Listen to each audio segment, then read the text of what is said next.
Bonjour à tous et bienvenue dans Smart Patrimoine. Smart Patrimoine, l'émission qui vous accompagne dans la gestion de vos finances personnelles et qui décrypte également avec vous les actualités et les enjeux du secteur de la gestion de patrimoine. Une émission que vous pouvez retrouver tous les jours sur Bismart. Et au sommaire de cette édition, nous commencerons tout d'abord avec Patrimoine Passion, le rendez-vous dédié aux investissements plaisir, passion ou alternatif de Smart Patrimoine.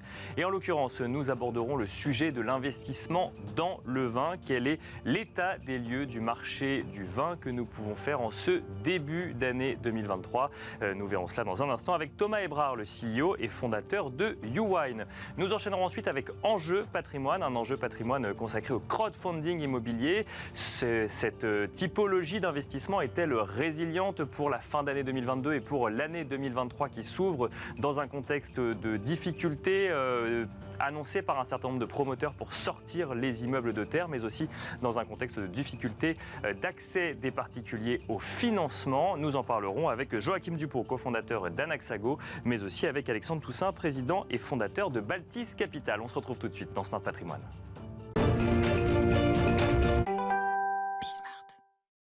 Et c'est parti pour Patrimoine Passion, le rendez-vous dédié aux investissements plaisir, passion ou alternatifs de Smart Patrimoine. En l'occurrence, nous commençons cette année 2023 avec un état des lieux du marché du vin en matière d'investissement passion en tout cas.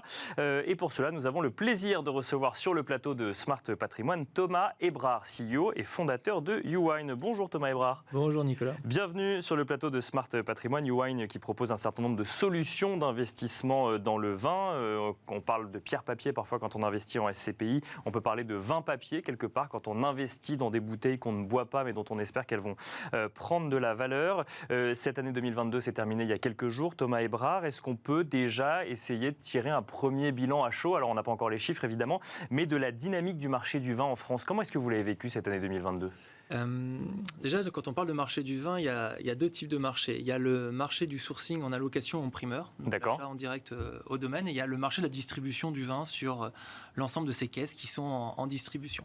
Donc il y a l'achat en direct et ensuite la revente, c'est ça? Et la revente de ces vins, donc c'est le marché secondaire, et dans ce cas-là avec les vins qui sont notamment dans les grands crus, plutôt sur le grand export. Si on prend le marché de la location, en fait, il y a eu des volumes sur les millésimes 2020, 2019, donc quand je parle en dehors de Bordeaux, qui étaient relativement faibles, avec des prix plutôt élevés, mais les campagnes se sont plutôt bien passées.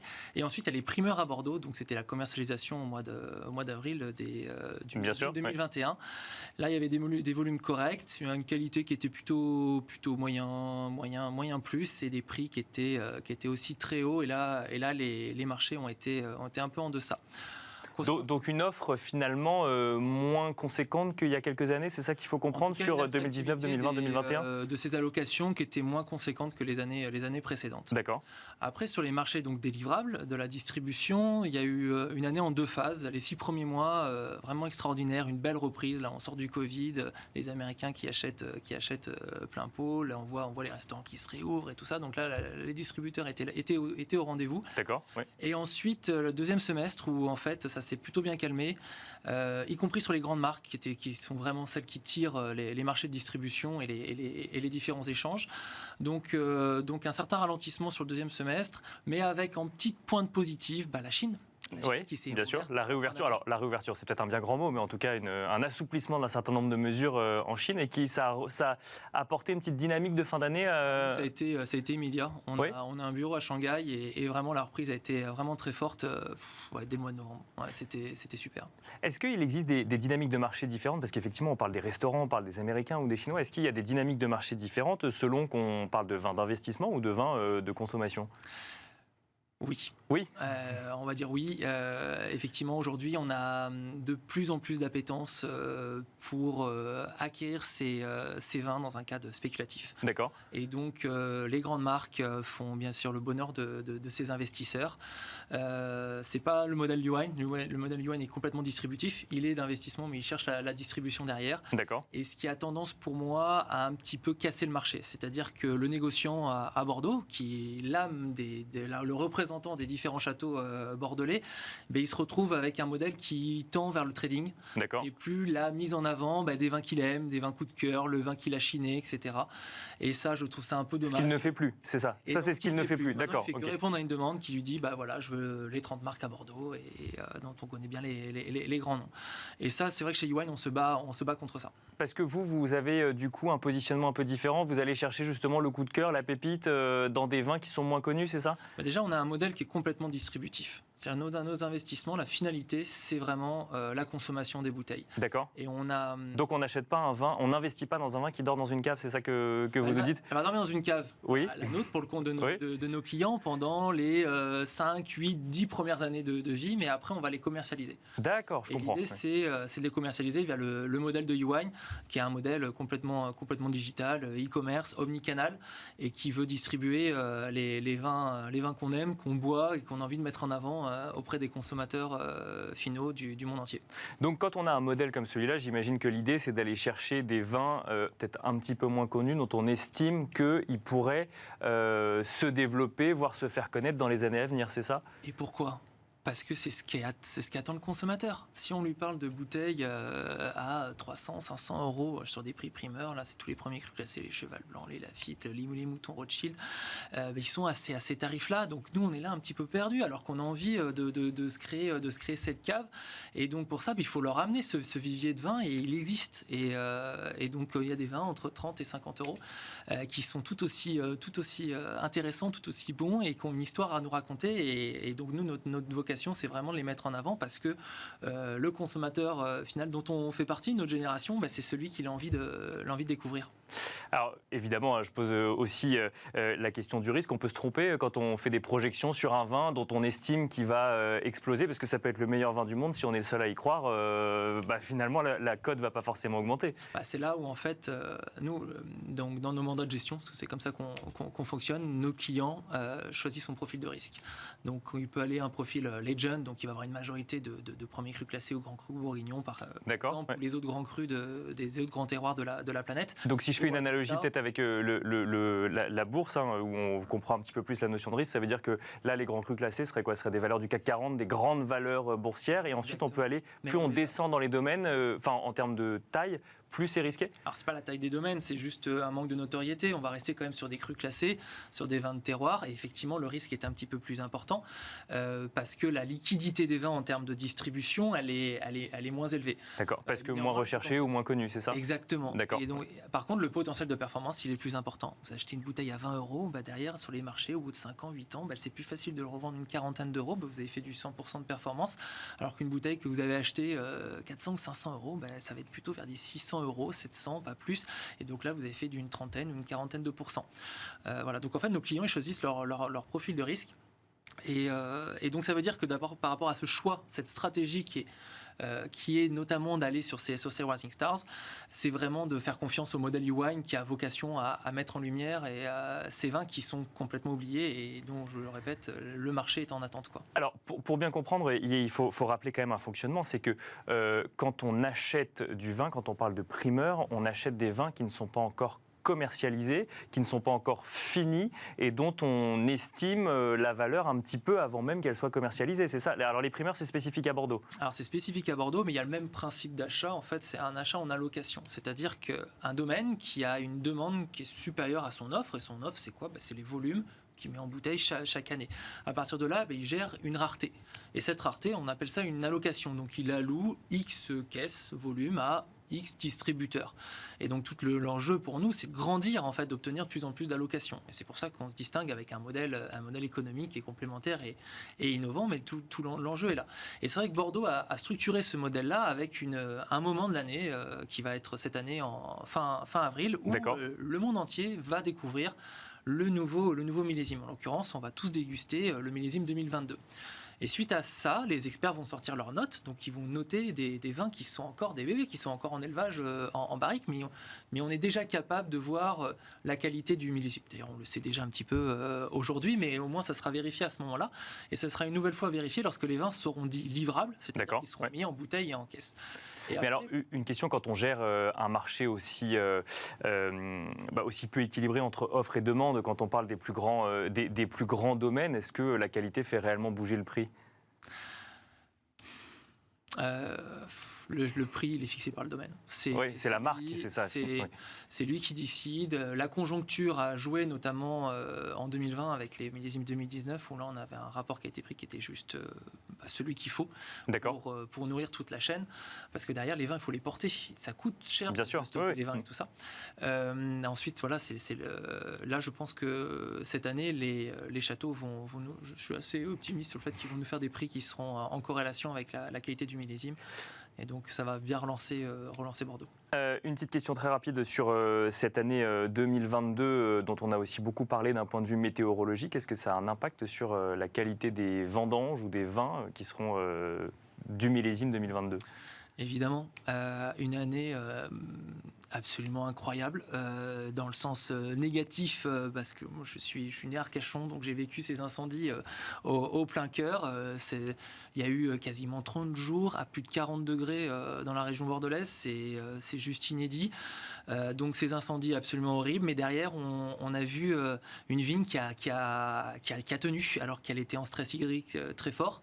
Et pourquoi ? Parce que les grands terroirs sont là, et donc globalement on a une qualité qui est juste top, avec on va dire un volume assez moyen sur Bordeaux, une qualité qui est très forte avec des très beaux volumes au niveau de la Bourgogne, hormis bien sûr les domaines congelés ou qui ont été grêlés. Bien sûr. La Champagne, c'est une année record en termes de volumétrie, donc bref, un très grand millésime en perspective, quelle que soit la région, en France et même en Italie.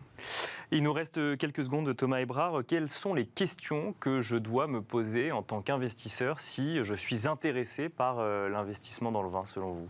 D'abord, c'est quoi le projet ? Est-ce que c'est d'abord de se constituer une cave en voulant revendre derrière ?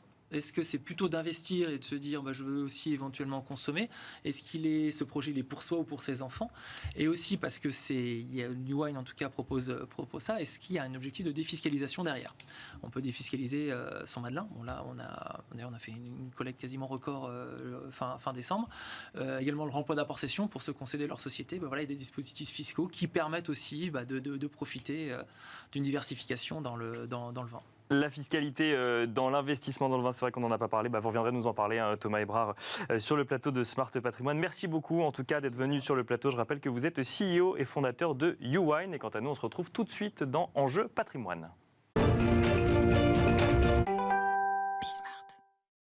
Et nous enchaînons à présent avec Enjeu Patrimoine, un enjeu patrimoine consacré au crowdfunding immobilier. Nous allons tenter de comprendre ensemble comment s'est déroulée cette année 2022 pour la collecte en matière de crowdfunding immobilier, mais aussi quelle est cette année qui s'ouvre, comment se dessine cette année qui s'ouvre pour cette typologie d'investissement. Pour en parler, nous avons le plaisir de recevoir sur le plateau de Smart Patrimoine Joachim Dupont, tout d'abord, cofondateur d'Anaxago. Bonjour Joachim Dupont. Bonjour.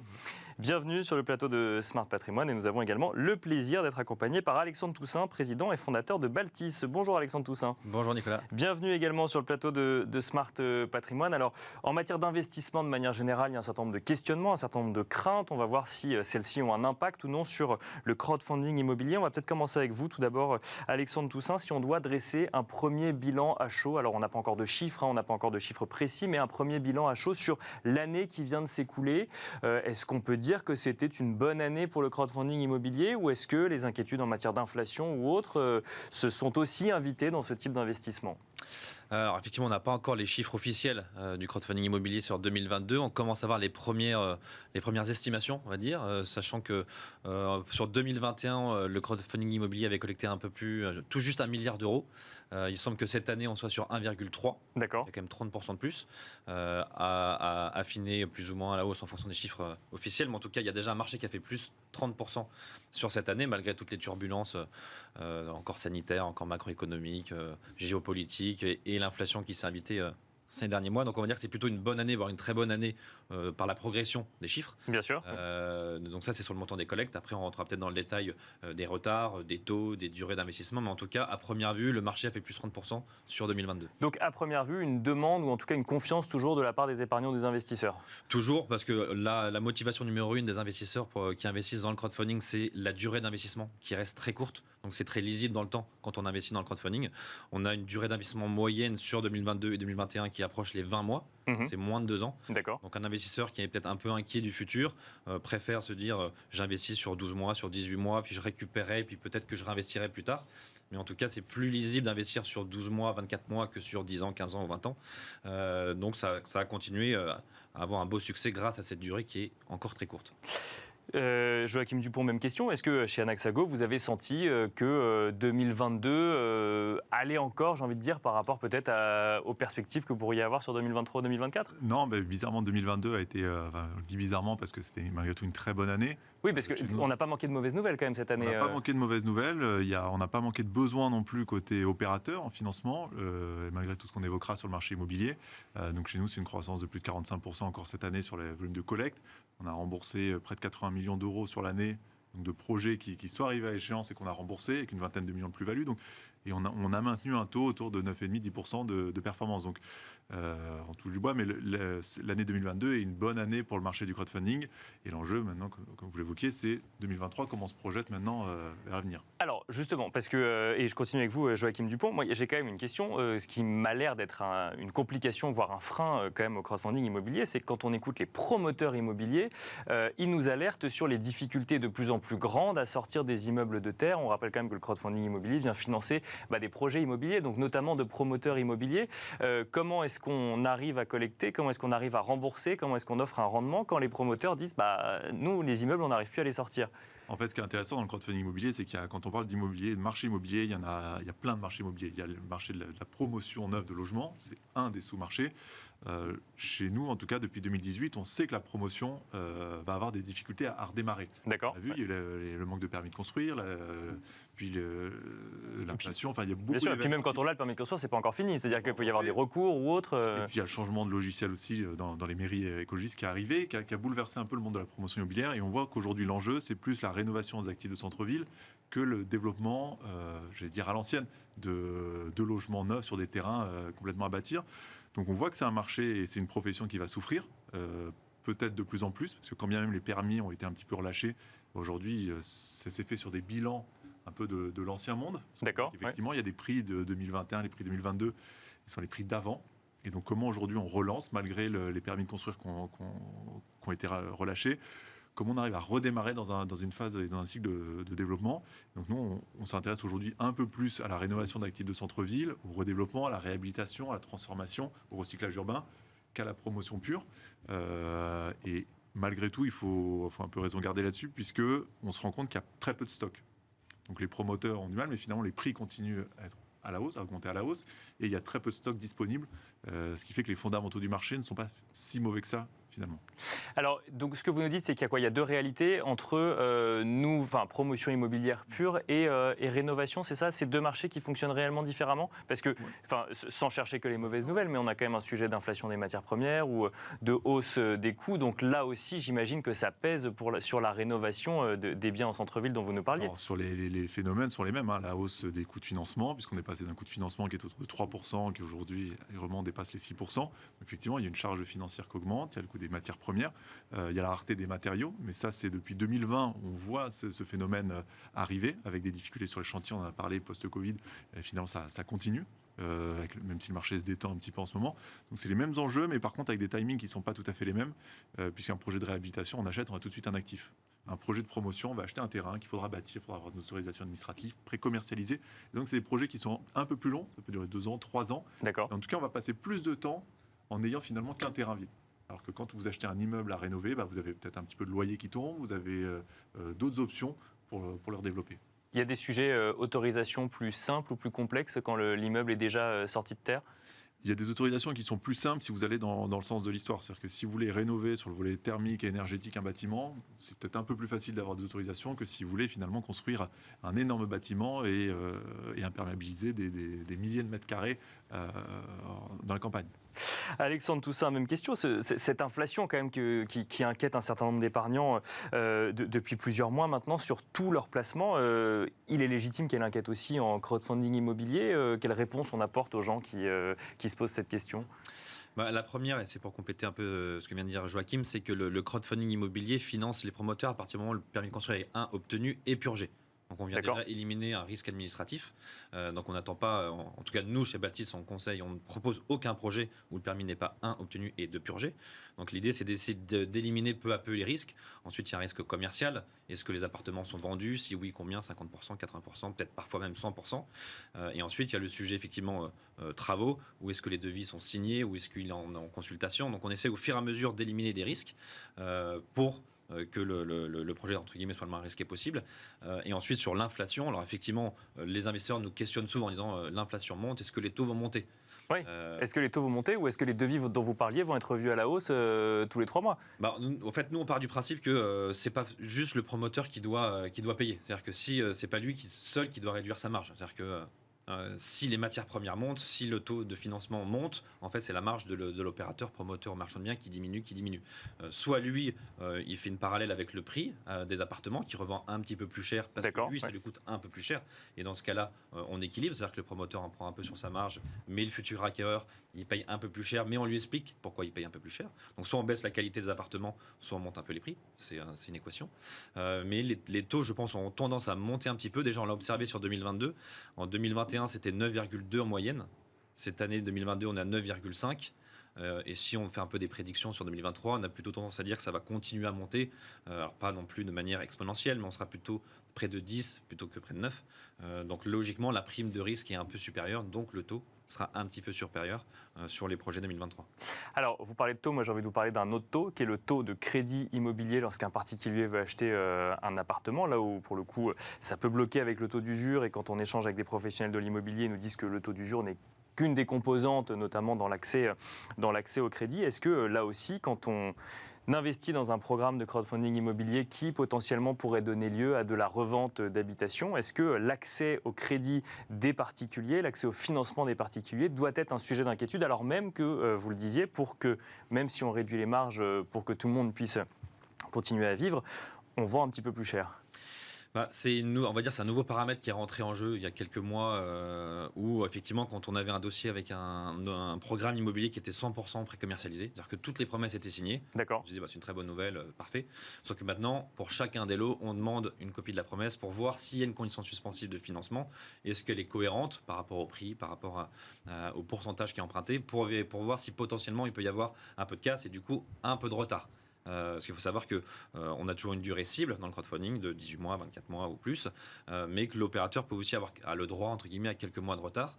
Et ils sont souvent occasionnés parce qu'il y a un acquéreur qui n'a pas eu son financement, donc il faut remettre l'appartement en vente, il faut re-signer une promesse, et ça décale de 3, 4, 5 mois. Parce que tant que ce n'est pas vendu, ce n'est pas construit. Alors, certaines banques demandent 30, 40 ou 50% de pré-commercialisation, donc ça, généralement, l'opérateur y arrive assez vite. C'est plutôt sur le remboursement du projet à l'issue du programme, où là, nous, investisseurs, on est remboursé quand tout est vendu.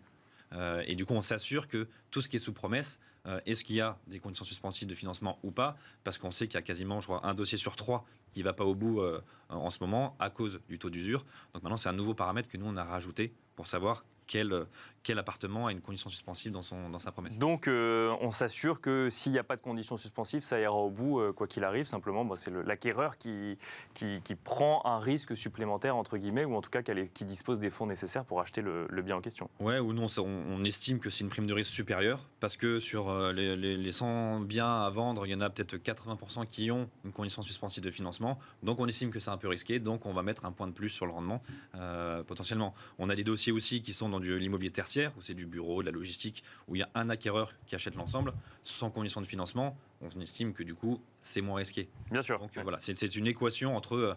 on va creuser un petit peu plus dans le détail pour savoir comment sont financés les acquéreurs du programme. Joachim Dupont, sur ce sujet, accès au financement et peut-être sur les perspectives 2023 de ce crowdfunding immobilier, beaucoup de questions qu'on peut se poser dans un contexte où finalement on questionne un petit peu tous ces investissements parce qu'on a de l'incertitude. Comment s'apprécie 2023 selon vous ? Nous, on essaye d'avoir une vision qui est un peu... Enfin, déjà, on travaille dans l'immobilier, donc par définition, c'est un marché qui est immobile, et sur lequel il faut se projeter un petit peu au moins à moyen terme. Donc, quand on fait un investissement ou un projet immobilier, on sait que quelque chose qu'on achète aujourd'hui, finalement, on va le commercialiser dans 2 ans, dans 3 ans, enfin, pendant 2 ou 3 ans, et on va le livrer in fine. Donc, aujourd'hui, sous le coup de l'émotion, on a envie de se dire qu'on est dans le brouillard et que tout est compliqué. Mais on voit que finalement, tout le monde réagit assez vite. On voit que les taux d'usure augmentent, alors même si ça ne va pas assez vite aux uns les autres, on voit qu'il y a un ajustement. On voit que les courbes de projection sur l'inflation, sur l'OAT, commencent à s'aplanir un petit peu, ou en tout cas, on a cette perspective. Il y a des projections effectivement, d'aplanissement pour avril-mai, effectivement. C'est ce que certains disent. Ouais. Et on voit qu'une OAT à 2,5% à 3%, bon, finalement, elle va se stabiliser, que c'est l'objectif de long terme. En tout cas, on commence à avoir des consensus. Donc, il y a une année 2022 où on a été dans l'émotion, on a découvert beaucoup de choses et un paradigme qui change. De taux négatifs, on a repris 200 ou 300 points de base sur la période. Donc ça remet en question tout ça, ça remet en question aussi le prix des actifs, parce que nous, ce qu'on voit en achetant des actifs, en étant aux côtés des opérateurs ou nous-mêmes investisseurs, on se rend compte finalement on achetait un bon actif ou un actif moins bien, finalement, on l'achetait à peu près le même prix. Et ce qu'on constate aujourd'hui, c'est qu'un actif qu'il va falloir rénover, une passoire thermique, un actif qui va nécessiter beaucoup de travaux, finalement on va le repricer un petit peu. On va avoir un pouvoir de négociation qui est un peu plus fort. D'accord.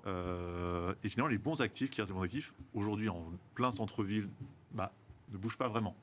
Là, on n'a pas vu de grosses chutes du marché immobilier sur les actifs prime bien situés. Et donc, c'est un peu ce rééquilibrage qu'on constate et qui va se faire aussi au bénéfice de la rénovation énergétique, puisque ça va nécessiter beaucoup d'investissements. Et donc, si on veut avoir des actifs qui restent dans le marché et qu'on va rénover, qu'on trouve la bonne équation pour les années à venir. On évoquait avec Alexandre Toussaint il y a un instant les retards. Une question qu'on peut se poser quand on est investisseur, c'est que qui dit retard dit que on est quand même remboursé à un moment. On a des projets aujourd'hui qui sont bloqués du fait de l'inflation ou du contexte économique ? Les projets qui seront bloqués sont les projets qu'on a achetés ou que les opérateurs auraient achetés en 2022 sur des prix historiquement. Ils n'auraient pas anticipé la hausse des taux. D'accord. Il faut voir qu'aujourd'hui, les défauts 2022 sont les projets qui ont été financés a priori en 2020 ou 2019 qui vont arriver à l'échéance. Donc on était sur, a priori, déjà des dossiers commercialisés avec des coûts du financement qui étaient déjà figés. Donc 2022 n'est pas le gros enjeu, et avec aussi un marché qui a vachement augmenté. On est passé de 200 millions il y a quelques années à près d'1 milliard, et on va faire 1,3 milliard. Et donc c'est logique aussi qu'en volume, il y ait plus de défauts, plus de retard, parce qu'on a aussi un marché qui a été en très forte croissance ces dernières années. Sachant que le taux de retard n'est pas forcément inquiétant. C'est combien aujourd'hui ? C'est quoi ? C'est 8% quelque chose comme ça ? On sera forcément, on n'a pas les chiffres encore de 2022, mais je pense qu'on sera supérieur à 2021. Ça paraîtrait logique. Par contre, il faut toujours préciser que le retard, pendant la période de retard, l'investisseur continue à être payé. Enfin, en tout cas, il continue à percevoir et à engranger les intérêts. Et il y a des retards qui sont purement commerciaux. Encore une fois, une promesse il faut Bien sûr, une autre. Donc, c'est un décalage, on va dire, commercial. Donc, il faut distinguer les retards commerciaux de 1 mois, 2 mois, 3 mois qui font partie de la vie de l'immobilier. L'immobilier, c'est pas une science exacte, ça prend du retard, c'est parfois un peu de manière anticipée aussi, ça arrive. Et il y a des retards beaucoup plus compliqués où là, c'est le permis de construire qui est bloqué, c'est un chantier qui est bloqué, où là, il y a un vrai sujet. Après, même si on a vu des projets très compliqués, complètement bloqués, où l'opérateur finalement décidait de rembourser sur fonds propres le programme, enfin les investisseurs. Donc, il trouve quand même une solution. Pour l'investisseur, en tout cas. Pour l'investisseur. Après, lui, il se débrouille autrement pour finaliser son programme. Mais en tout cas, on sait que les opérateurs ont souvent de la trésorerie pour pouvoir rembourser un projet qui prend plus de temps que prévu. Donc voilà, il faut faire l'attention entre le retard commercial et le retard où il y a un vrai risque de défaut qui est encore aujourd'hui très faible, voire très très proche de zéro. Mais il devrait y en avoir un peu plus. Ce qui nous amène à rappeler, pour finir, intéressez-vous à ce dans quoi vous investissez et sachez exactement dans quoi vous investissez. Merci beaucoup Alexandre Toussaint. Je rappelle que vous êtes président et fondateur de Baltis. Merci Joachim Dupont. Je rappelle que vous êtes cofondateur d'Anaxago. Merci à vous de nous avoir suivis et je vous donne rendez-vous demain pour un nouveau numéro de Smart Patrimoine.